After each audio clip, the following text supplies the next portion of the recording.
posted out earlier on this week, and I'm sure SPTV have done the same.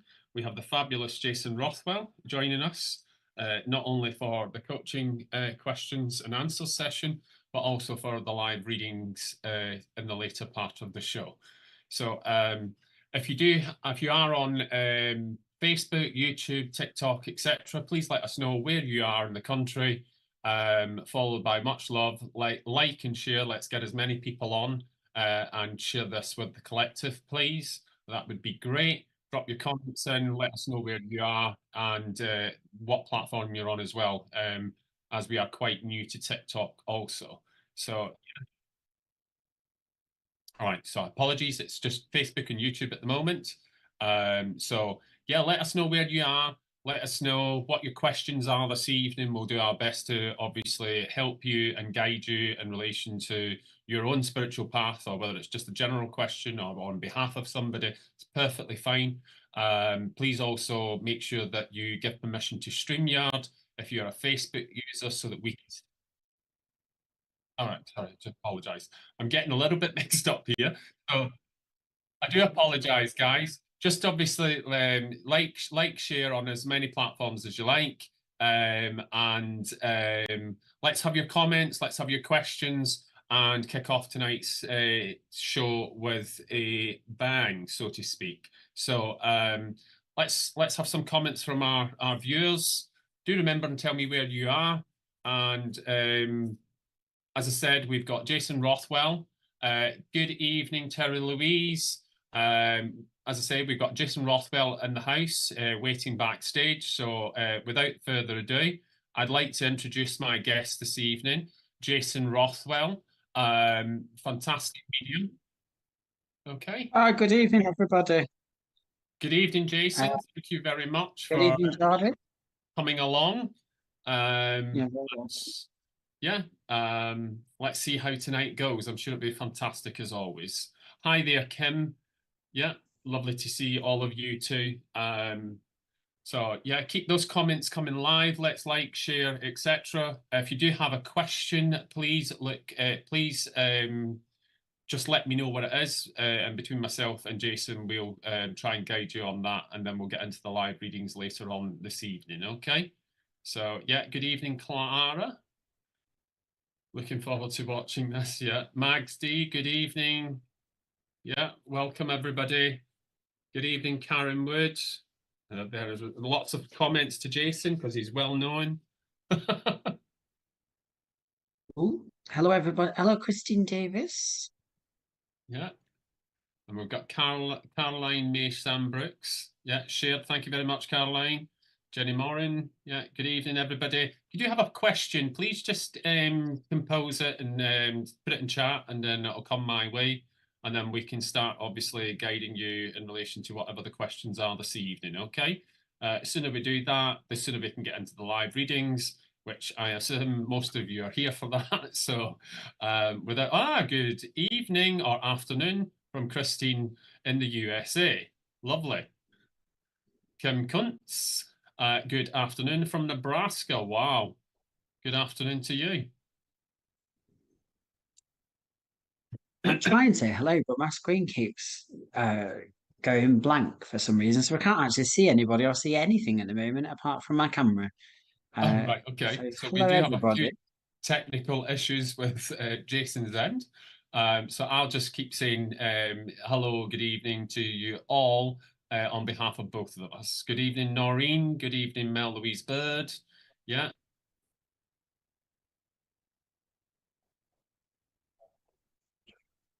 All right, okay, lovely. Do let us know what your questions are this evening so that we can start immediately. Get those questions coming into us, like, share, follow, etc. Let's share it with the collective. Good evening, Natalie. Good evening, Granny Tats from Brunswick, Canada. Wow.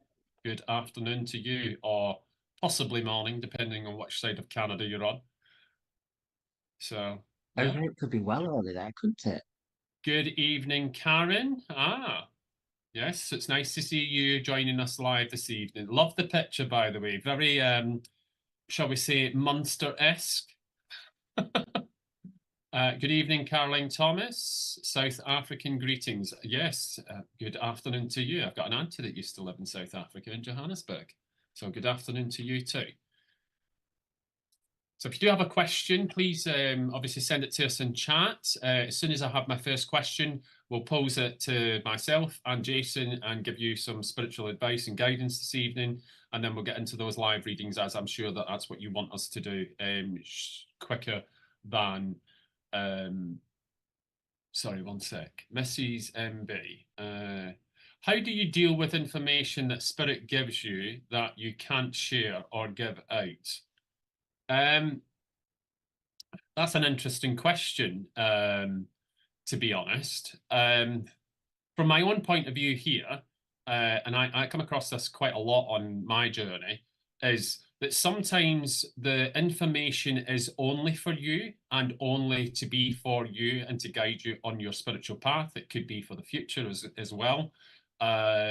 So you need to determine when they give you it, can you share it or can you not share it? And those people that know me quite well do know that sometimes when I say stuff, I stop myself because Spirit are like, no, you cannot say that. So that's my take on it. What's Jason's take on it? Jason? Well, I mean, let me just think. Only because, like, anyone who knows me personally and knows me working, knows that the bar on what you can say and what you can't say is considerably lower for me. I tend to say a lot more than I should do. I mean, we don't ever obviously we don't predict death, obviously. I probably try to say as much as the spirit world wants me to say, as I possibly can. And even if I don't think I should say it, I usually try to get it out there. So I have said it, even if nobody knows I've said it. Yeah, I mean, I would agree to that with a certain extent. I've kind of done something similar to that, where I've the way that I've wanted to say it, probably more directly, then I kind of get stopped, and it's like you can say it, but you need to say it in this way. So they'll give me the words, or they'll kind of guide me to say it in a different way, so that it's more of a kind of diluted version of what I've been given, I would say. But yeah, it's interesting that. It was a very, very good question. And hopefully you liked our answers on that. Okay. And a lovely dog. She's got a It's lovely a, dog. it's a Great Dane by the looks of it. Beautiful dogs. Yeah, Yeah. you Lovely have picture, one. by the way. So yeah, please like, share, follow, and let's have some more questions, please. Okay, Chris Finlay. Is that Philly? Pilly? I'm assuming it's pronounced with an F. Hi, Jordon. If we have lost a loved one many, many years ago, is it likely that we will meet them in spirit when we transition, or will our loved ones have reincarnated by then? Thank you. Okay. I'm going to hand that one over to Jason first, actually, because we have very different thoughts on things like this. Yeah, so Krish, first of all, I would draw your attention to my own YouTube channel, just where I have made a video on this particular topic. I won't tell you what my own YouTube channel is, as there's only like 5 videos there. But I personally believe that reincarnation does happen, but I do not believe that you personally will reincarnate. I believe our souls reincarnate, but our individual spirit, meaning the spirit of you personally, will remain in the spirit world forever and always. So you and your loved ones will be together forever, but your soul may throw out new lives and new people. Um, it's a bit of a different viewpoint. I like to believe that the soul is more of a hive, the spirit is individual. So when you die, you will be in the spirit world, your family will be there for you, even if they have already started a new life in the physical world. And then when their new life dies, you'll meet them and keep throwing out new lives over and over and over again. Lovely. So my take on this is it's a little bit similar to Jason's, but I don't like. But well, it's not that I don't like. It's I don't of the belief of the hive, so to speak, in his terminology, I would say that I have the belief that even if we all meet up in the ether, so to speak, whether our soul is reincarnated here in the physical, or one of your ancestors has been reincarnated and you transition over to spirit, and obviously you're here, they're there, or vice versa, that we have the I don't want to use the word power.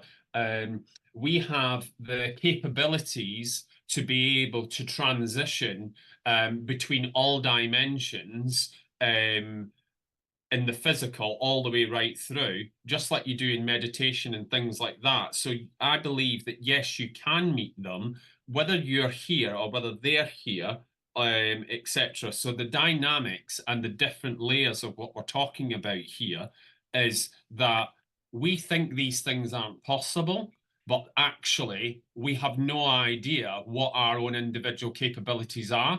And we're only really starting to learn all of this because obviously ancient wisdom's coming through, spirit are guiding us, etc., and bringing lots of information to the forefront. So I would say, personally, it's about what you believe is right for you. And if you believe that you put that intention into that and you're going to meet them when you obviously pass over to the other side, or whether they're here and you're over there, you're always going to be able to meet them and be able to have that one-to-one, meeting, so to speak.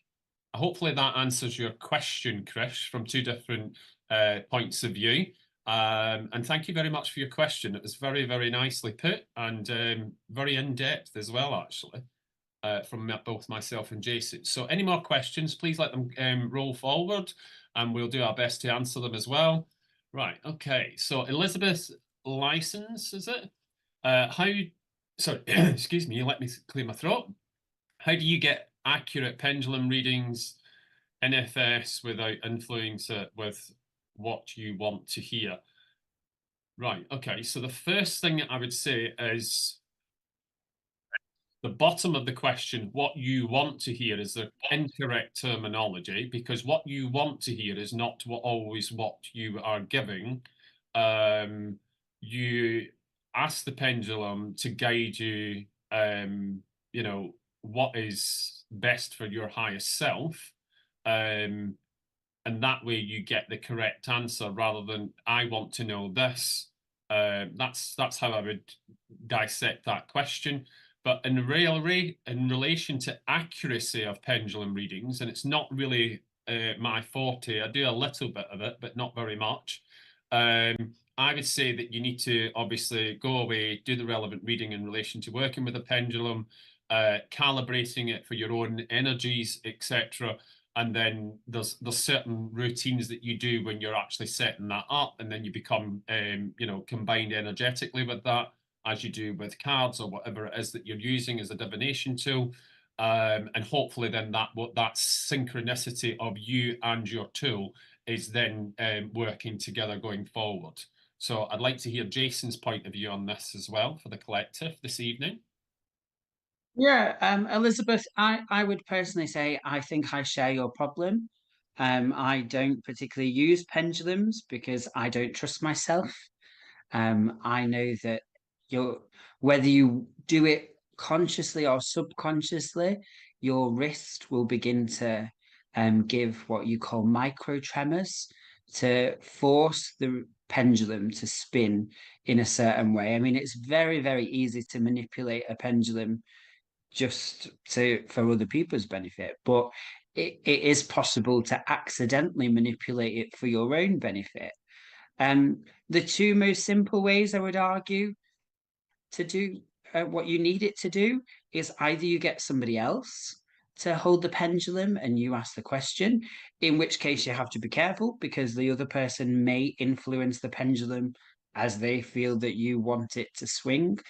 And if you do go on eBay, not to plug anything or anybody, there are particular stands that you can buy, just little tiny four-prong stands that you can hang a pendulum on, to remove the idea of you subconsciously or consciously influencing it. But I totally get your question, Elizabeth. I do it all the time.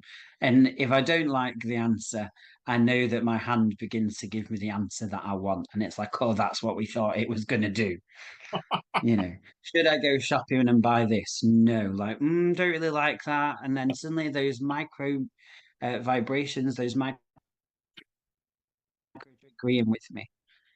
So That's yeah, a great I, answer, I Jason. get because I do it a lot.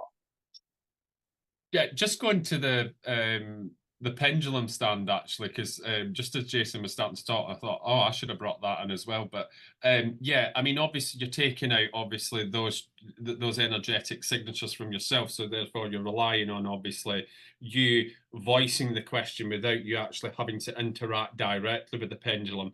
So that's interesting as well, and I do know that there's a certain movement in that they trust that vibration of moving that pendulum again. But then there's also another school of thought saying, well, what we send out verbally in our cues or questions, we're actually influencing that by the energy that we actually speak. So whether that's actually you holding the pendulum or whether that's actually through voice, etc. I think it's one of those. It comes down to the individual, yeah. If you trust it and you trust yourself, then I would say go with it.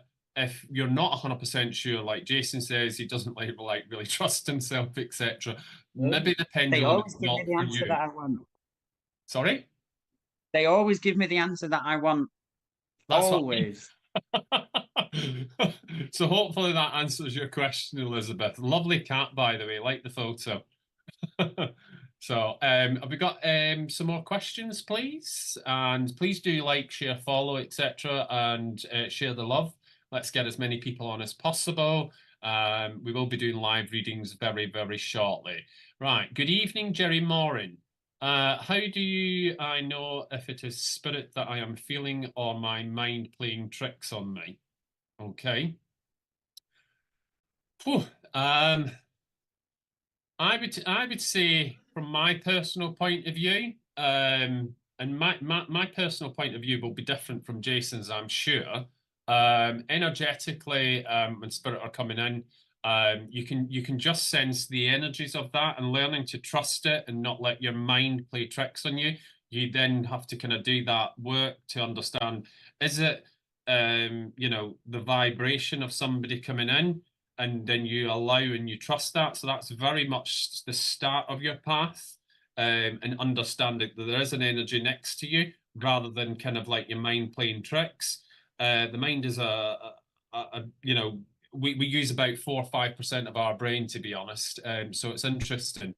But for me, I allow them to step in very, very close, because I also do trance work and stuff like that. So there's that level of comfortability.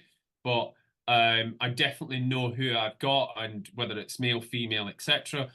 Just due to that energy signature and actually working and putting those foundational bricks in, so to speak, in order to not only enhance my mediumship and my spiritual path, um, you know, I think everybody's different, and I've heard this question being answered a few times in the last couple of weeks, interestingly enough. What's your point of view on this then, Jason?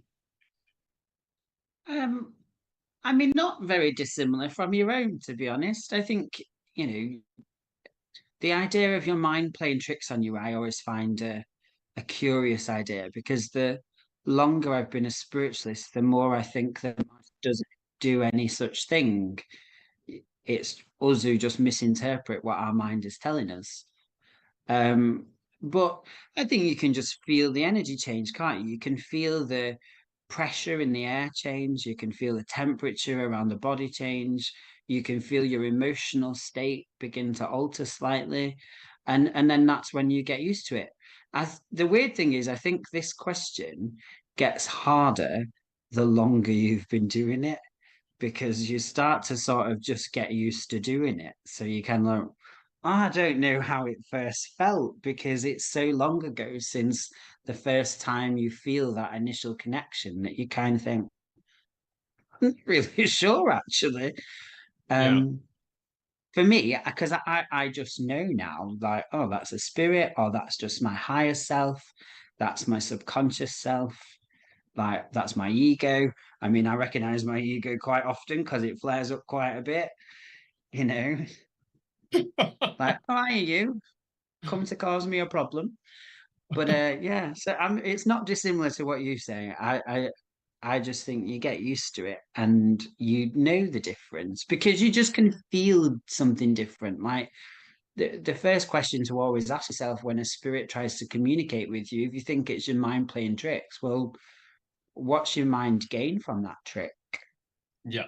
And we don't understand the mind as much as what we might think as humans, to be honest. And remember that we are all energy. We are just, the human body is just the vessel, and everything within the body, including your brain and everything else that's within it, is just literally part of the vessel. So, you know, you are energy at your core. So when you kind of like learn to kind of like understand your own energy and how that emits into all of those multiple layers of your auric field and your emotional body, your mental body, etc. Then that's when you become aware that there's other energies kind of like fluctuating in those zones. And then you actually, like Jason said, and myself has also said, you then just become aware that there is an essence there, or there is a change. And you'll hear a lot of people say when they start working in like an open circle, for example, or in development, they notice those subtle changes of somebody coming in and there's like a cold vibration or a warm vibration, or you might get like a dense feeling. And you know, that's obviously somebody stepping forward, whether it's a guide and all that sort of stuff to start with. And then basically, as I like to say, the egg is cracked open, and then you become aware of everything else around you and what's actually happening. So yeah, thank you very much for your comment there as well, OMG. Thank you to both of us for answering that question. You're more than welcome. That's what we're here for. Okay. So if we can have our next question, please, if we have one, Richard. Just before we do, please like, share, follow. Tell us where you are as well, if you've got a question, etc. So we've got James Edward. Sorry, goodness, what's going on in my throat this evening?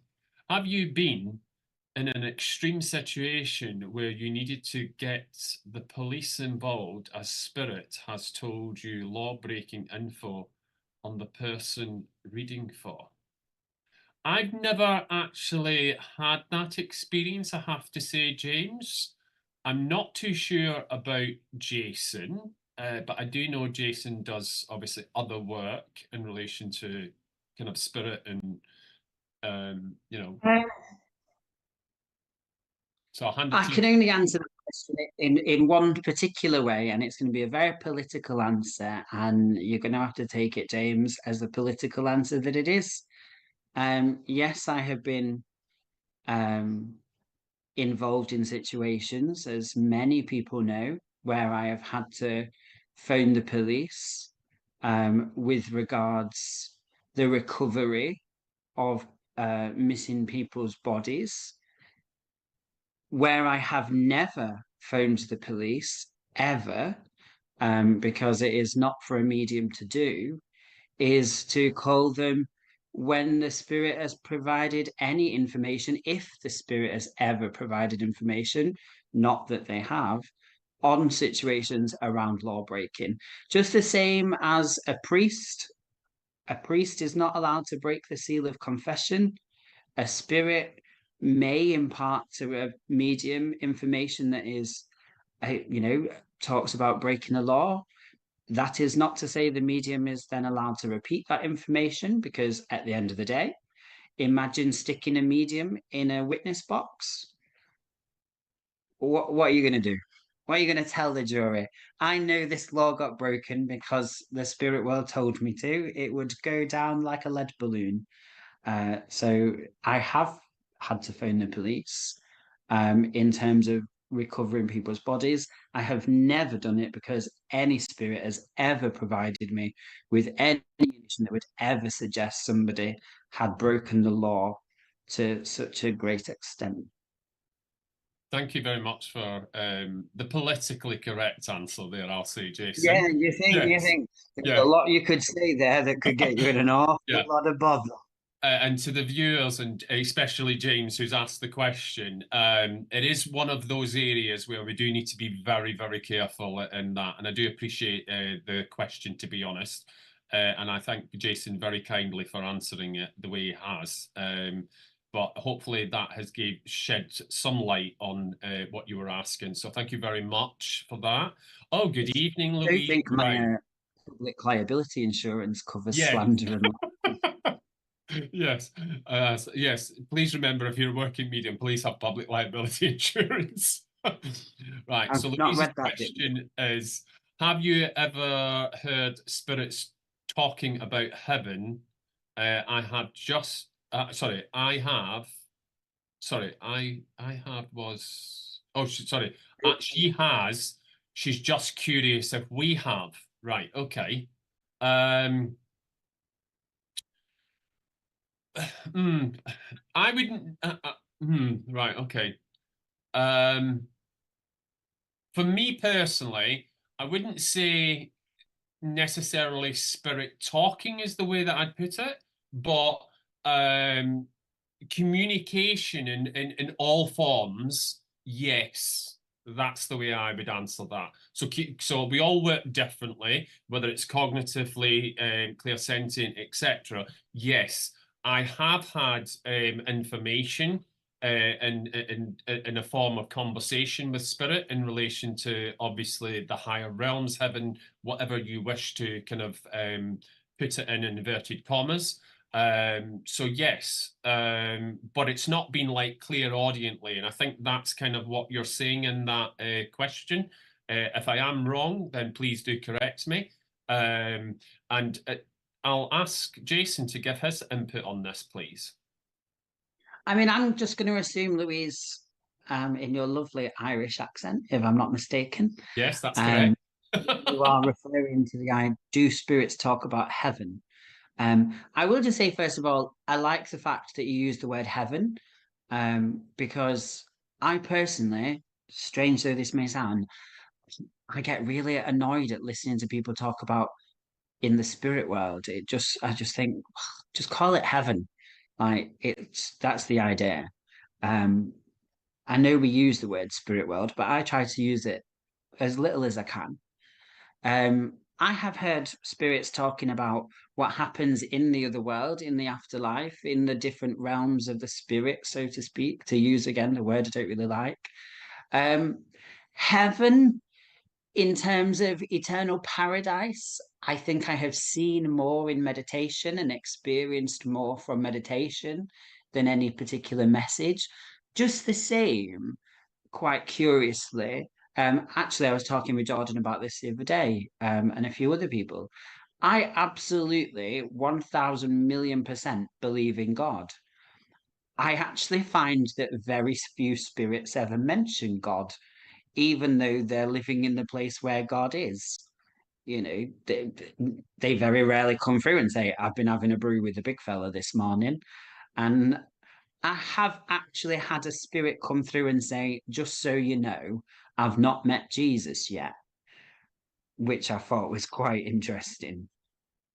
So That's yeah, I have heard spirits talk about heaven or the other worlds. But I find it very curious that I've never really heard them talk about God, to say that he's the guy who runs the show on the other side. I think personally, I'm just going to add to that. I think the fact is that the preconceived ideas that we have as humans, and we kind of have these illustrations of like Jesus and God and all the rest of it. And when we actually understand, we're not just it's put in that type of illustration, so we have something to refer to and go, oh, right, okay, we all know. And we see a picture and we go, oh, that's, Jesus or whatever. So that's so that we can understand it on a human level. But actually, when we transition into spirit and kind of like doing mediumship and along our spiritual path, whether you're a medium or not, you start seeing things at a much greater level in its true form, which is all energy. So actually, some of the communication that I've had is kind of like sensing and feeling through meditation and being taken to utopia. That's the word I use for heaven predominantly.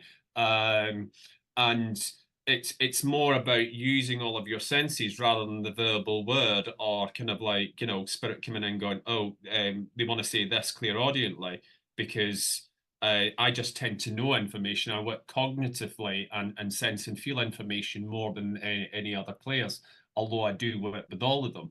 But obviously that's part of my journey as well. So it's interesting, the topic that you brought up there, Louise. And I I would mean, just say to you, just please trust yourself in what you're receiving, because it is for your own personal development and part of your own path as well.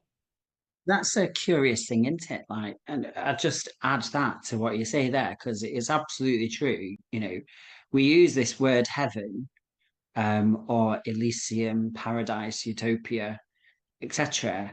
But once you engage with the spirit and do converse with them about what the other worlds are like, um, no material word is adequate to describe the sensations of the other world. You think, I could call it heaven if you like, but that feels a bit of a small word. It's not really doing justice to what's the Yeah, actual sensation. It's like we only transpire as mediums. I would say 2/3 of what we pick up, because the rest of what we pick up is non-verbal and can't be put into words, because it's like when a spirit says to you, like me or you, Jordan, tell them I love them, and you feel that love clairsentiently. yeah. You can only use the word love, but to describe the feeling of the love coming through, you'd be like, wow, you really don't know how much your mum loved you. Yeah. Like, You're going to the emotional levels, working in a totally different space rather than just using the verbal cues that we use in communication, aren't we?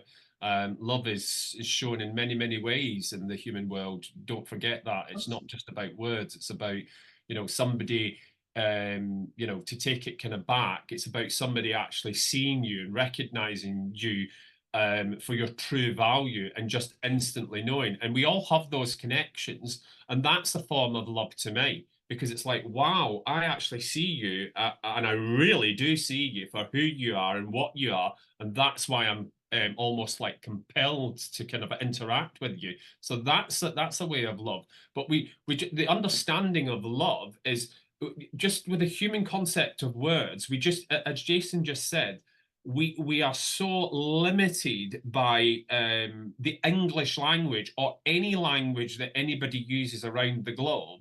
For example, we use the word love, but like in other languages, they use like 20, 30, 40 different words for different forms of love. So there's also that aspect of it as well. But thank you very much, Louise, for your question, sorry, there. And hopefully that brought you some enlightenment, along with obviously all of our other viewers this evening. So good evening, Daniel Morris. Good evening. I think it was Paige. Sorry, I just missed that, but caught a name. Right. So Daniel has a question. Have you ever had a horrible spirit come through to you that that scared you so much that you won't read them?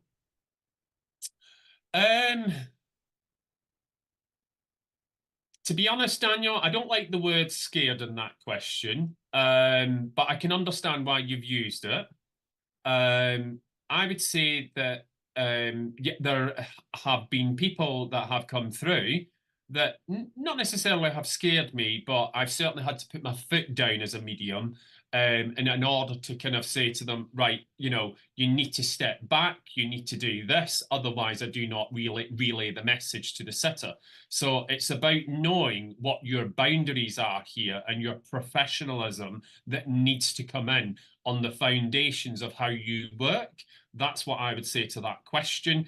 But because I don't believe that anybody personally, but maybe just because I've never experienced it, that a spirit comes through and scares me. Yes, you can get that, like, like, oh, this is an energy and a half, oof, you know, and you need to just take that moment to settle into it before you give a reading. And funnily enough, I actually had a reading like that in a church last night when I was doing a service.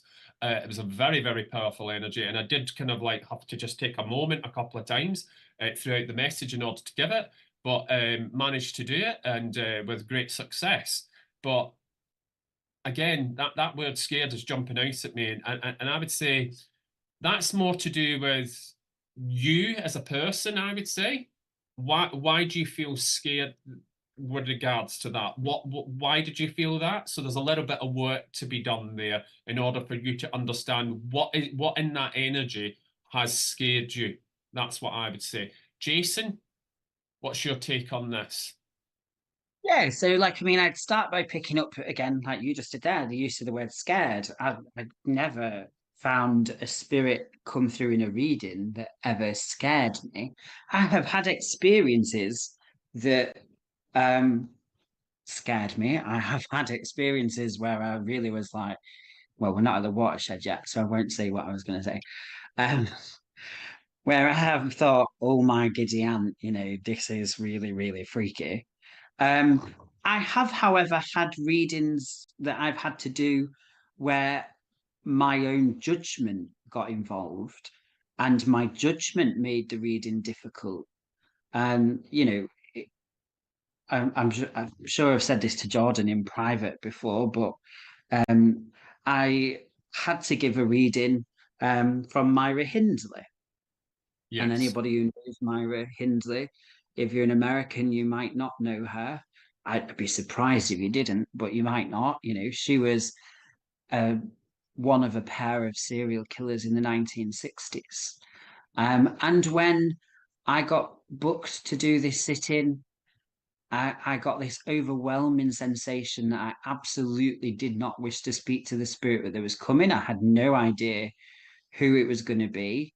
I cancelled the sit-in, and very shortly later, Mrs. Hindley appeared in my house and said, "I'm here for my appointment." And I had to, I refused to speak to her at first until one of my guides said to me, "You are a medium. It is not for you to decide who the communication comes from. She is a communicator. You will speak to her." And I was like, I absolutely will not be speaking to a child murderer. And my guides were like, it's your job. So I gave the communication. And as it happens, I've spoke to, you know, now I call her Mrs. Hindley because I had to deliver a reading from Mrs. Hindley to one of her victims' family. And, you know, the thing that scared me, there is an element, Daniel, there of fear.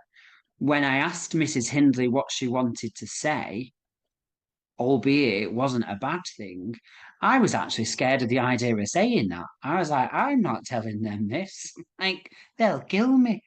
And she was like, please tell them I want to apologize. And I was like, you want me to apologize to the family of a child that you murdered? Like, do you have any idea how offended they're going to be by what I've said? And she was like, just pass the message along. And, you know, you're thinking, and I'm sure you'll have this, or you may have already had it, Jordon. I'm sure you'll have it in years to come, where you think to the spirit, well, you haven't got a body, and I do. Like, and I'm stood in front of this physical human being who may be about to punch me if I don't say the right thing. So, no, Daniel, I've never been scared. I have been judgmental. I have spoken to spirits who are murderers and pedophiles, rapists. They have never scared me, but they have certainly shown me the sort of the depravity of humans, what how bad humans can be. I mean, I always remember a lady coming through asking her daughter to forgive her dad, and I was like, "What did her dad do that needs forgiving?" Well, then she showed me. And the gentleman got out of prison one day, got into the car next to his wife the next day, and stabbed her to death. And all she Oh, wanted was her daughter to forgive. And her daughter was like, I'll never forgive him. I think the only time I've ever even felt close to scared there is nuns, because nuns just scare me generally. And I think when they come from the spirit world, I think, oh God, they're going to tell me off now. Is that because they wear the habit, is it? I think it's just because you know what I do on a weekend type of thing, and I think, oh, I'm going to get lectured here, aren't I? You know, Hopefully but that's even answered it. even even Mrs. Hindley wasn't scary. But I would say, Daniel, just to finish off on my point, I would say remove the word scared Yeah. and actually insert the word judgment, because it is about judgment. You feel what the person has done, and then you judge that you don't want them blending in your energy. And actually, as a medium, it's not up to us. We're not responsible for who we speak to. We're just responsible for the passing the message along. Yeah, absolutely. And I'd agree with Jason actually. The more he's kind of like obviously spoke around the word judgment. Judgment is a human condition, and obviously we're educated to obviously make judgments every day and all the rest of it. And the more you surrender and actually go into your energy and allow spirit to come through, your judgment shouldn't even be part of the equation. You are the medium and you let that energy flow through you, give the message as best as you can. Sometimes with some difficulty and professionalism, I have to say. But yeah, judgment is the word that I would use to change from scared, definitely. Um, you know, just you should never be scared working for spirit, as far as I'm concerned. Yeah, you might get an awkward energy, as we've touched upon, but at the end of the day, that's part of you being pushed and propelled forward on your path because they're wanting to basically up your game as a medium. So we're all going to be pushed to our limits at certain times, but then there's lessons within that. So you need to go back and go, actually, what was the lesson? Was it the fact that I was too critical, too judgmental, etc.? So I feel that that is a more personal question for you to go do a little bit of homework on, Daniel, and hopefully that helps. We'll pop over to our next question. So we've got Dion Bailey, or Bali, sorry. How do you keep your faith when you suddenly lose a loved one, especially when the person is so young? Ooh, um,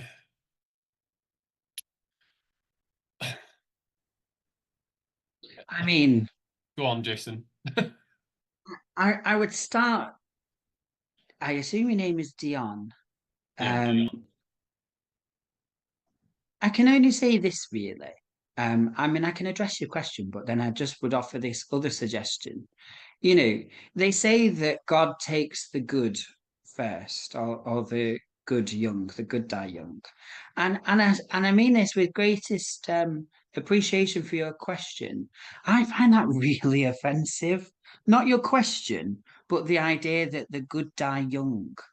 Because what does that say about the rest of us? You know, my nana was 83, and I would say she was one of the nicest humans I've ever met. Um, my other half's grandma Sheila died the other day. She was 83. Again, one of the loveliest ladies I've ever met. Um, my grandma was 90 odd, my great grandma 100 and something. They were actually really nice people. But they apparently, it's my cousin Ryan who died when he was 3 months old, who is the best of all of us. But the truth is, we don't know. We couldn't know. He could have been a murderer. He could have been the next Hitler, but we assume he was the good one of all of us. And yet, I think I'm the best thing since sliced bread.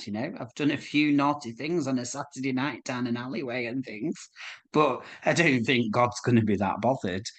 But keeping the faith, the one thing I would say on keeping the faith, Dion, is it's not, is a, I always think it's important to remember nothing that God does or nothing that life does, if you remove the idea of God and just consider the idea of life, nothing life does is personal.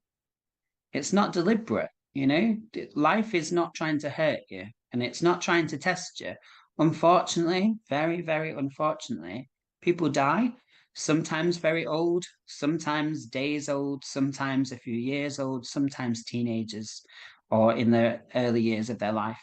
It is not personal. And I think a lot of people feel like maybe God or life is having a go at them when they kill somebody or when life takes them earlier than they should. But the truth is it's not personal, and that's the only way I think you can keep faith, because the only way to live with faith is to understand whatever happens happens just because it must happen, not because anybody has been like, I really don't like them, or they've been naughty, I'm going to kill them. Just they died because they did. Yeah, I think the personable bit is very important. That you know, depending on what your beliefs are here, you know, do you believe like obviously we sign a contract before we come here as a soul? We've agreed to be here for a short time, not a long time, etc. You know, that energy or that person, if you want to put it in that. Let's talk about it in a human concept. So obviously, a young child that passes over? Is that part of their path? But then how does that then affect your path, etc.? So there are many, many lessons to be answered. Sorry, lessons to be learned there. But then more questions come from that that need answering. And again, obviously, it questions your faith. You know, and as humans, we always seem to kind of go kind of on this sort of personal, oh my goodness, you know, that's affected me like this. But actually, when you actually take it back and you strip it all back, again, we're only just a soul in a human vessel. So why do we take things so personally? And that's to do with education and how we've been brought up and the conditioning and everything else that goes with it, and the limitation of how we get blindsided and also blinkered in life. When we actually start opening up and we actually seeing the greater picture, so to speak, we actually understand, you know, why is that? But then that's not to take it away from obviously a young person dying or any person dying. You know, it's difficult. I've had a recent death myself in the last week, and it was unexpected and what have you. But you know, I always, you know, Jason will know this. I'm very matter of fact. So I just think our time's up, our time's up. Yeah, we've gone, we're in a better place, and that'll happen to me and it'll happen to all of us. So we just kind of need to be a little bit more kind of like open and try and understand it from a greater concept of rather than the sort of personal approach, because we get consumed by the grief and the energy of grief in that, and it is our job to transition from that. And however way we have to do that as individuals, and it's very different for everybody. So And hopefully that's it's answered like the question. the, the extension to the question that is there, you know, he was a young doctor and he saved lives. Um, why did God not take the pedophiles? Um, that just goes back to the it's not personal. You know, it's not about whether you're a good person or a bad person. It's just about, is it your time or is it not? And if life, let's just remove God, the word God, because it can be a bit of a triggery word and it implies conscious thought. Life, subconscious, just does what it does. You know, if two cars collide, the universe doesn't ask which of these people is good people. It's just the cars collided, cause and effect. Somebody will die, be they a criminal or be they, you know, a priest or a saint, whatever. And I would just add this, you know, Dion, on the back of that is in the first pages of the Lyceum Manual, which is something every spiritualist should certainly read. It says one thing that in spite of reason or erring reason's spite, one truth is clear, whatever is right. And the idea of that being to say that whilst we may not be able to see ourselves as human beings, the grand design of the architect or the master god, whoever, the Pleiadians, is it, or the other people, the Octalians, who knows, all those people who are technically in charge, we are not in a position to see what they do or what they want. And therefore, like, my auntie died when I was 15 years old because there was no ambulance driver. She would have lived had an ambulance come to collect her. She didn't. She died. Her daughter is an ambulance driver. Her daughter was 8 years old, you know, she lost her mum at 8 years old. And that changed her life forever. No child should have to lose their mum at such a young age, but it inspired her to become somebody and now to save lives. And, you know, I think that I quite accept my auntie had to die so that my cousin would become who she did, so she can do what she does. And all those lives that she then passes out. Yeah. The wider, greater effect, really. Yeah, I thought I recognized your name before, Dion, and I thought, yeah, I'm sure she's a medium. So thank you very much, and hopefully our answers have helped you with that. Okay. Colin Walker, good evening. Do you and Jason have any thoughts on today's mediumship, and where do you think mediumship is heading in the future? Asking for a Asking on friend. behalf of a friend. Okay. Um, oh, that's a loaded question, Colin. um, right, okay. After you, Jordan. I knew you were going to say that. Right, okay. Personally, my thoughts, and I do know Colin, and we've had quite a few conversations around this topic.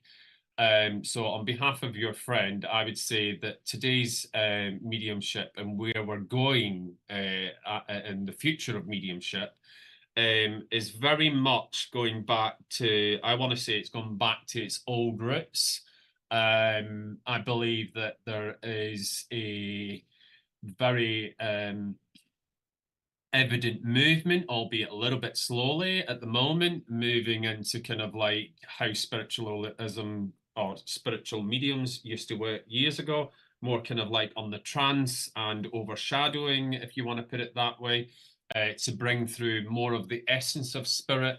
That's definitely evident in the online community, and starting to see a little bit more of it in the physical community as well, actually. But to address some of today's mediumship, I would say that, and it's just my personal opinion, and I will put that caveat in there, that some of the teachings in today are somewhat diluted in relation to how they should be taught from years ago. Because we've kind of like lost certain wisdom and certain teachings along the path of the last century or so. But I feel that that is actually coming to the forefront, which is why we're moving. There's so much movement in the trans mediumship way. But I'm going to hand the question over to Jason as well, to see what his thoughts are on this. And thank you very much for the question, Colin, because it's a great question. Can you hear me at the moment? Only my Yes. oh joy. Ah, My my screen's just gone blank, and I was thinking, oh, maybe it's muted me as it did. Um, you're not what do I getting think? the question that easily, Jason. Well, I mean, the obvious answer, as we hear so often, is that apparently, and I say apparently or allegedly, the quality of mediumship is falling. Um, if that is true, then I would say that is only because the quality of teaching is falling also. And, you know, the reason people don't give messages like Gordon Higginson used to do, apparently, is because Gordon's students, and, you know, this is where I'm about to say something incredibly controversial. If people do not deliver messages to the same quality as, say, Mr. Higginson, that is because the people who Mr. Higginson taught then did not transpire his methods, his learning in the proper fashion. And so, as much as there is a fault on the student, if there is fault, there is also fault on the tutor. And that also links to Mr. Higginson himself. You know, you could argue if he didn't pick the right people to teach his methods, some of the onus there is on him.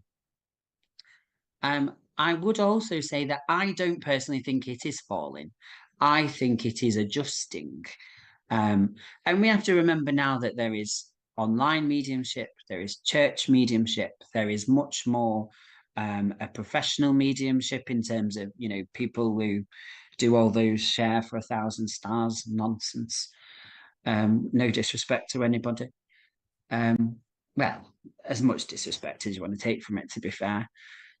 But how would I say? But I think the standard is just changing and the quality is changing. And I will say this, I personally think that mediumship is set to improve in the future. Maybe we're going through a bit of a lull, but now, thanks to the wonders of the internet, we are able to acquire so much more information, you know, than we ever used to be able to acquire. You can Oh, look up all sorts of different things, and as a medium becomes more educated, I will say this actually, two things as well. A medium said to me the other week in an interview I was watching, because I asked a question similar like this. They said you can teach yourself as much as you want, but it won't help you any in your mediumship. And I will say that is utter garbage. The more you know, the more the spirit has to work with. And I think everybody should try to learn more about the world, not just about themselves, but the world, because the more you know, the more the spirit can transpire, the more accurate the message can be. The other thing is, the medium said mediumship should never be entertainment. True, mediumship should never be entertainment, but it must be entertaining, because one reason the number of people in our churches is dropping is because people find it boring. You know, whenever I went to see my nana for a cup of tea, I had a cracking laugh. If I go for a reading off my nana and I'm get bored off my other words that I can't say before the watershed, want to go speak to her again and just be like, oh God, she's so dull. So mediumship is changing. And I would say the only other answer to that question I would like to see in the future, I would like to see the onus where mediumship is the predominant facility of the spiritualist movement, to actually take a back step and allow healing to come forward, and allow other types of spiritual development to come back to the fore, because mediumship is not the be all and end all. yeah, that's another part of the Holly, question. I would go with that. I would say when the teacher is ready, the pupil will appear. But there has to be a careful balance, isn't there? That the teacher doesn't ever reach a point where they sort of cast their students off because they feel that they've satisfied their own need. And, you know, teaching never ends, but neither does learning never ends, but neither does teaching. And at a certain point, there are times where you have to pull in your pupils or your students and say, you know, you've outgrown my ability to educate you, but you seem to have lost your way a little bit. Yeah, certainly. It's, Yeah. I certainly think that. I think the onus is as much on the teacher as it is on the student. And unfortunately, and I'll say this, and this is where, you know, I say more than I should do. Lots of what you see advertised nowadays for teaching mediumship is the same stuff in a different package. It's like, do you buy Heinz beans or Branston beans or Tesco beans? It's like, it's just beans. They're all the same. You might pay 10p more for something, but you're still eating the same blooming thing in a tin in tomato juice. Same with mediumship. Yeah. I mean, But I'm not going to say the standard is falling, Mr. Walker. no, I wouldn't say that the standard is falling. I would take it back to the teaching and the onus of certain people that want to do mediumship, let's say, to keep it in focus here, that they don't realize at the start of the journey how much work is actually involved to become a very, very good medium. And I've went through that on my path. I've took a step back in order to kind of like readdress and then come back, etc. And that's perfectly fine. You need to understand that sometimes that is for your highest good, to step back, readdress things, then come back, and then you come back even stronger. But I'd go further than when the teacher is ready and the pupil will appear, because on all levels, whether you're a teacher or whether you're a pupil, as part of being the teacher, you need to be prepared to be taught by your pupil or your student. It's a synchronicity of that energetic thread and tie between you and the other person, isn't it?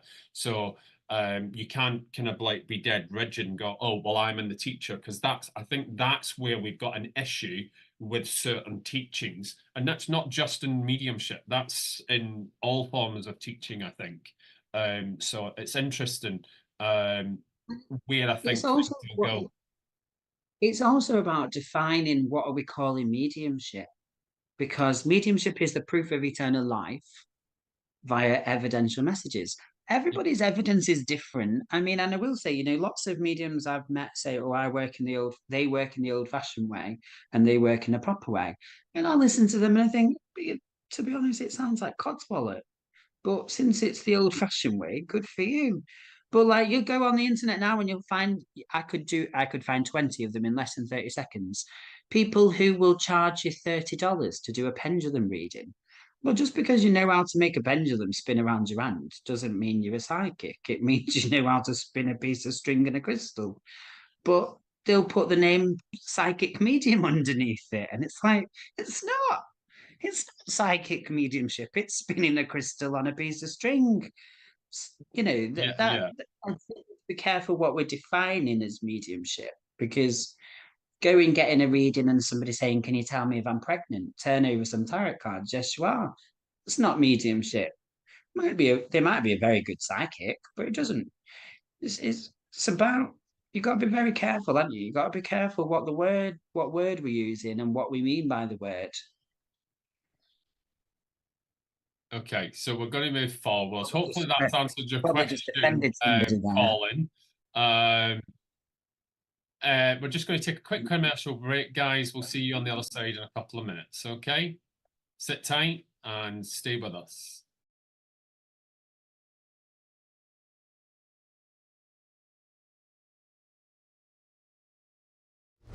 Help Spiritual Psychics TV grow our TikTok channel. Connect with us at sptv UK. We're on a journey to reach our next milestone, and we need your help. Follow us today and support us going live. Imagine getting personalised readings, discovering your card of the day, and so much more. Don't miss out on the opportunity to explore new adventures with us. Follow, engage, and transform. Join our growing community at Spiritual Psychics TV with @SPTV UK on TikTok. Introducing the SPTV app, your digital spiritual guide for an enlightening journey like no other. Immerse yourself in a world of audio and visual content crafted to inspire, educate, and entertain. Seek guidance with our card of the day, choosing up to 6 cards for personal insights. Enhance your daily life with our wellness section, featuring nutritious recipes, affirmations, and balanced living tips. Explore our spiritualism section for a deep understanding of the religion, its principles, and spiritual answers. Unravel the secrets of the clairs and broaden your spiritual horizon. Easily find local readers, therapists, centers, or churches with our comprehensive directory. Stay connected with live broadcasts, check our schedule, and get to know our insightful presenters.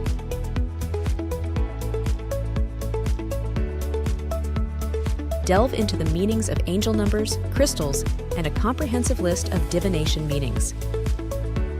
All of this and more, available for free on the SPTV app. Download now at sptv.uk/app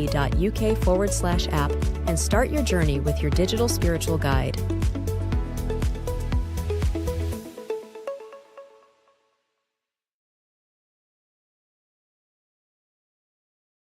Join us tonight at 8 p.m. UK time as we welcome Paul Bannister for a captivating live interview and talk show, Spiritual Talk.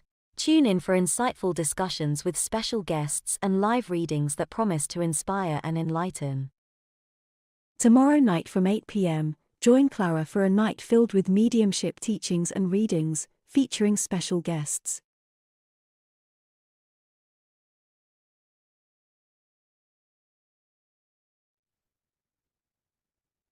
Hi, and welcome back. Hope you enjoyed the commercial break, and we're going to answer one question left to answer here from Kim Bryan. I know there's been multiple questions this evening, so let me thank you first of all. Obviously, time restraints, we can't answer all of them.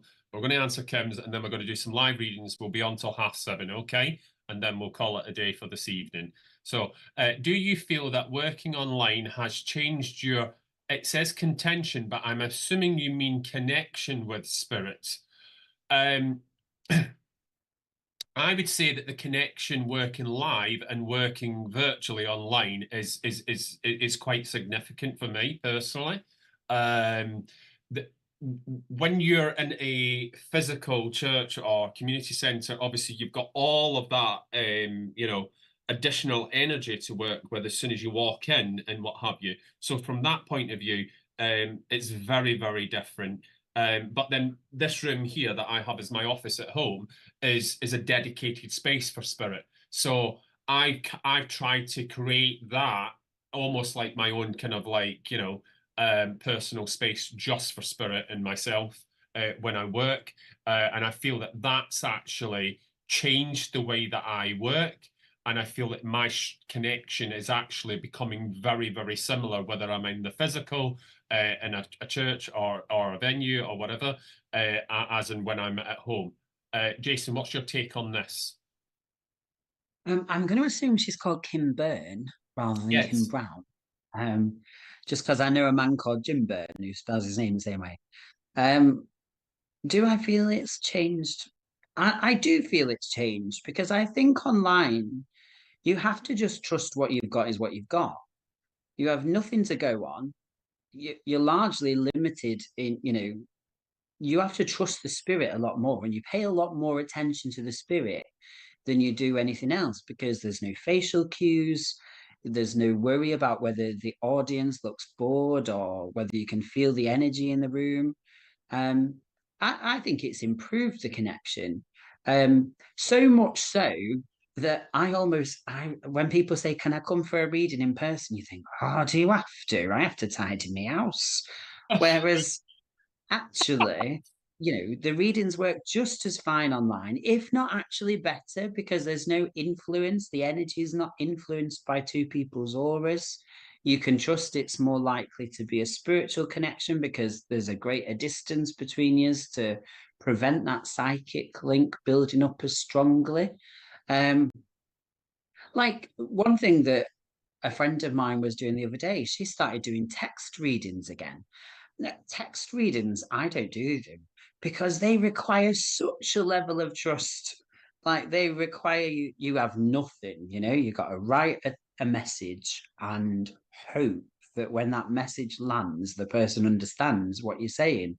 Because there's literally nothing you can go on. There's no facial expressions, there's no voice cues, nothing whatsoever. So I think online working is fabulous. And I actually think, and I'll just say this, and I don't know why, but I think one of the reasons that churches are struggling at the moment to get mediums, because there is actually a bit of a dearth in mediums willing to work in church now, is because a lot of mediums went away and couldn't work online or found working online very challenging.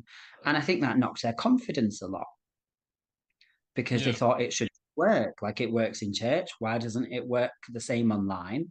And I actually think it's improved my connection.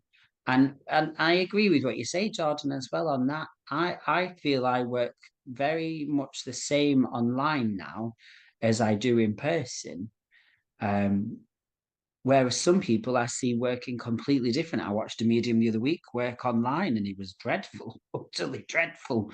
And then I watched him work in person 2 weeks earlier and I was like, oh, he was brilliant, absolutely brilliant. Then I've seen people work in church and been like, oh, that was rubbish. And then I've seen them online and thought, wow, that's incredible. But I do think it's an improvement. And I will just say this, whether it's an improvement or not, it doesn't matter because it's not going anywhere. Like, this is it now. It's here. So we either make the best of it or we don't. And thanks to channels like SPTV, At least here, you know that you have a good quality of vetted speakers, because obviously Richard is very thorough in making sure that the people he's got working on this channel are only of the best quality and of the most reputable reputations. Whereas, as we were saying in the commercial break, you know, I said during the commercial break, you can go on TikTok and find thousands and thousands and thousands of mediums, and you can give them your money and you will get something that is absolutely worthless. You can find ones who are good. There will be good mediums on TikTok. I'm not saying there's not.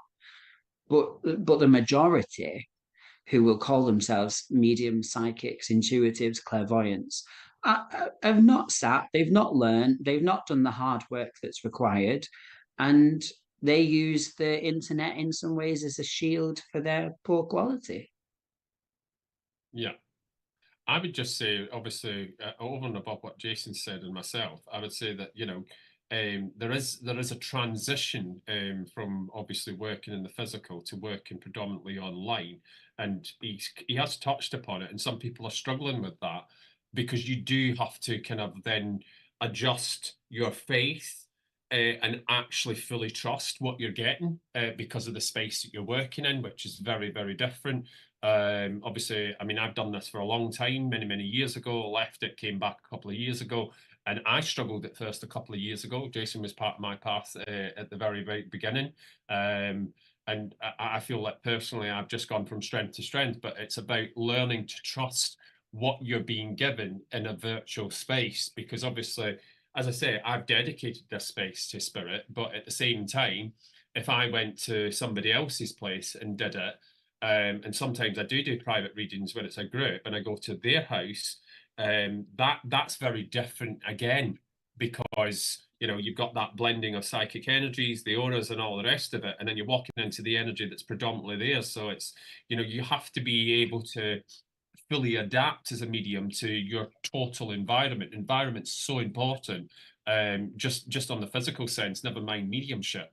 So hopefully that's answered your question, Kim, in a little bit more detail for you and the rest of the general collective. So we're going to do some live readings now before we close at 7:30. Okay, so if you'd like a reading, please let your comments roll, and we will be picking out obviously who we are drawing to, myself and Jason. Okay, thank you very much. If we can have the comments then.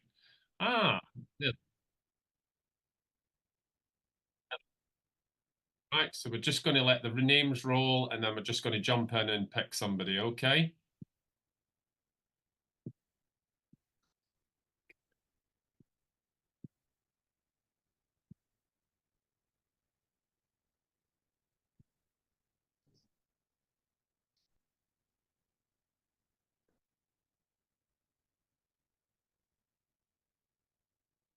Okay, just bear with us a moment, please. Obviously, we're just waiting on the first person that's like literally going to jump out of us. Okay.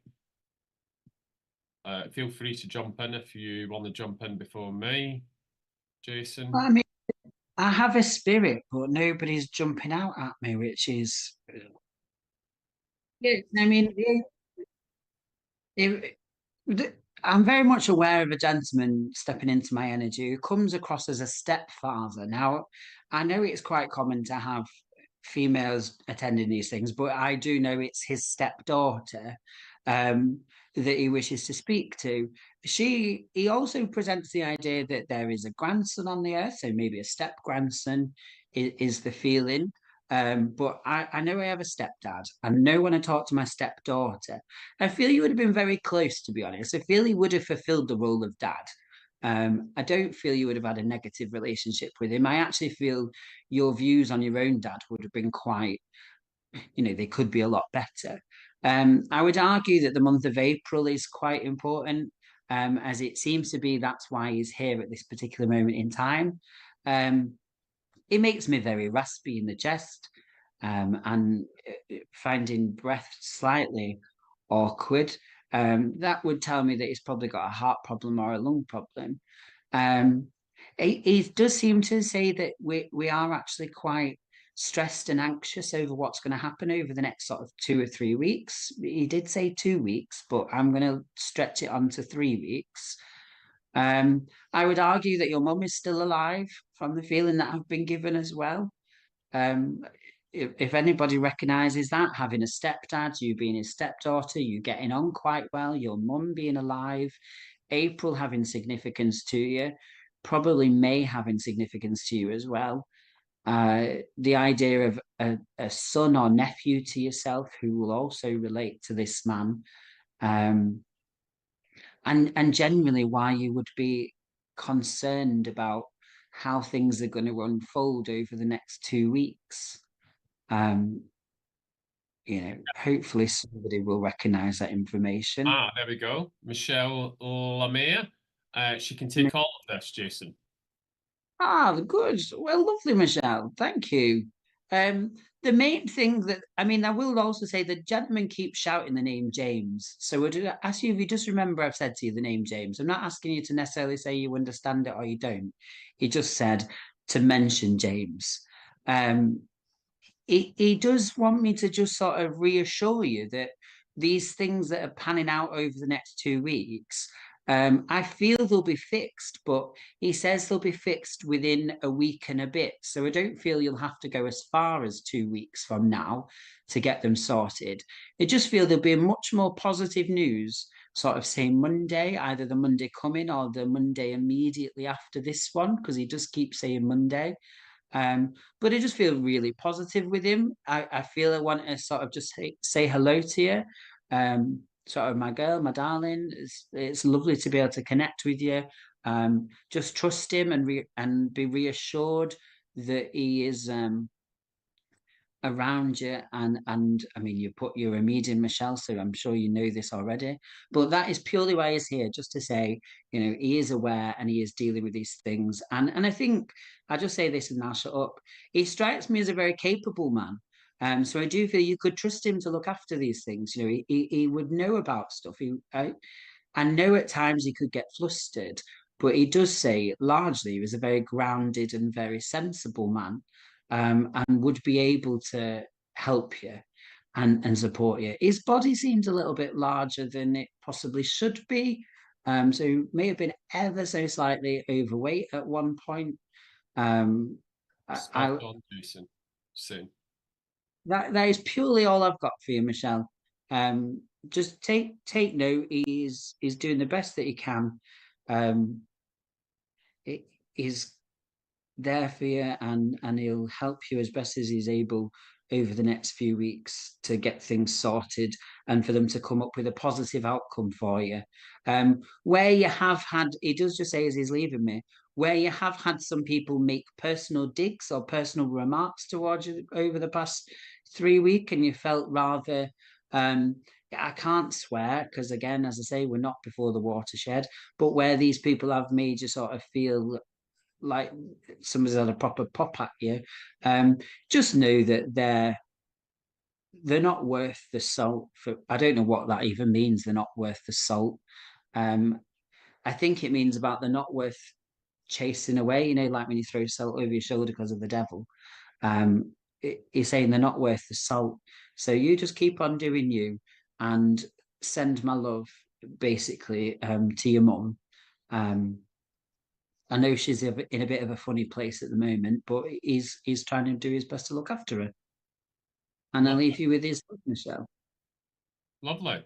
Great message that, Jason. Thank you. And thank you very much, Michelle, for obviously stepping up and letting us know that you could take all of that. And hopefully the rest of what Jason's gave you, as you said, was spot on, etc. And I think the comment was in relation to the fact that he was a slightly larger gentleman. So, yeah, and she understands. So, fantastic. Right, okay, so we can have some names again, and then obviously I shall see who we're going to connect with before we close. Okay.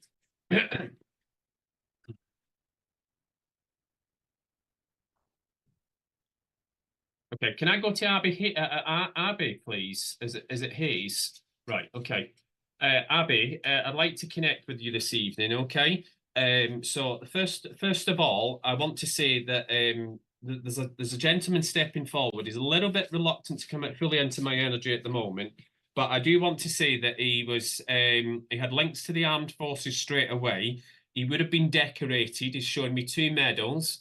I do want to say that this is on a father link, but I want to go further back than that, and I want to say it's grandfather, okay? And I know that's quite generic at the moment, but you understand he would be about kind of like mid 5 foot, kind of like up to 6 foot. I'm like nearly just under 6 foot. He's about my height, but slightly smaller. And he would have had darker hair when he was younger, but obviously towards the end he was like more salt and peppery, quite thin faced, not as long faced as me, a little bit shorter, a bit more of a narrow kind of point to his chin from what he's showing me. Very well presented gentleman, from what he's telling me. And he's saying that around you at the moment, there's been quite a little bit of chaos around kind of like, I want to say friends and family, as if there's like some disagreements over certain things around you. I'm also being shown paperwork here. So something I'm being drawn to a specific like part within paperwork. So I feel like that whatever it is that he's drawing my attention to, can we just like really focus on what paperwork needs to be looked at? And I want to say, can we read it very, very thoroughly? And that's coming in several times. I'm being told, pay attention, pay attention. Yeah, so whatever that is, and I want to say that either with yourself or somebody around you, I'm also being told something to do with exam. So I feel like there's some sort of assessment or exam coming up, and somebody's worrying a little bit too much about that. I do feel that this is a slightly younger person and not yourself, but I'm being told that they're a little bit too much in their head in relation to kind of the stress of exams, and they just need to kind of like settle down that energy. This gentleman's going to step in and give them a little bit of clarity and calming, to kind of settle that energy down so that they've got focus in order to get the grade that's needed. I feel like there is a certain grade almost like needs to be achieved to further this person to move forward on their chosen path. I want to kind of link that with university or higher education, okay? And I want to say that the grade will be achieved. And even if it's just slightly missed out, I want to say there is another option, and it might not be the first option in relation to the university or college that's being shown to me, okay? Lots of love from this gentleman. I do want to obviously give you the love from the gentleman, but I want to extend that to your wider family. So obviously your mum and dad, etc. And I'm being told that there's somebody on the earth plane that's had a recent sort of health scare. Nothing too bad or anything like that, but a recent kind of health development, I'm going to say, okay? And just to kind of go, I'm being told, can we just kind of like do what we're being told? Because I feel like this person's quite stubborn in relation to changing some of the things that they're going to be told by the relevant professionals that are stepping into health, okay? And before I leave you, because obviously we are short on time this evening, I want to say that there's an awful lot of love from this gentleman, specifically to you, he's wanting me to say, okay? And I feel it's gone back to what I just said before. There's a few disruptions around you, but can we just step back and kind of like just take the time out and kind of understand the wider concept of why these arguments or disruptions are happening? I'm being told you're kind of blaming yourself, but actually when you look at it in the wider reflection of it, that basically it's not you, it's actually more about that other person kind of trying to put their judgment on you, okay? And if you could understand that for me, okay? And I'm going to obviously leave that message there, but please take the love of them. Very, very nice gentleman to work with. I do want to say I want to say a heart of gold, okay? So I want to say that the gentleman's very much around you. Before I leave you, actually, I want to just make you aware that he comes in on your left side, okay? And it's like a slightly warm tone to the energy, as we were discussing earlier on in the program. So sensing that energy of this gentleman coming in around you, okay? And please take his love with you this evening, all right? And thank you very much for working with me. All right. Sadly, guys, it is almost 7:30. Hopefully you've enjoyed this evening's show. I'd like to thank you all for viewing. Thank you very much for all of your questions, and to the lucky individuals who got a reading from us. Thank you so much for allowing us to connect with you. And we'll see you in 2 weeks at 6 p.m. And where my next guests will be Adrian and Nikki Prime. I can't remember Adrian's surname, sorry, but I'll look out for the posts and we'll put them out shortly. Okay. Thank you very much. Good night. Take care. God bless to you all. Thank you very much, and a big thank you to Jason, my guest this evening, who did a fabulous job. Thank you so much. Sorry for being late. It's okay. Thank you very much, guys. Take care. See you on the other side. Thank you.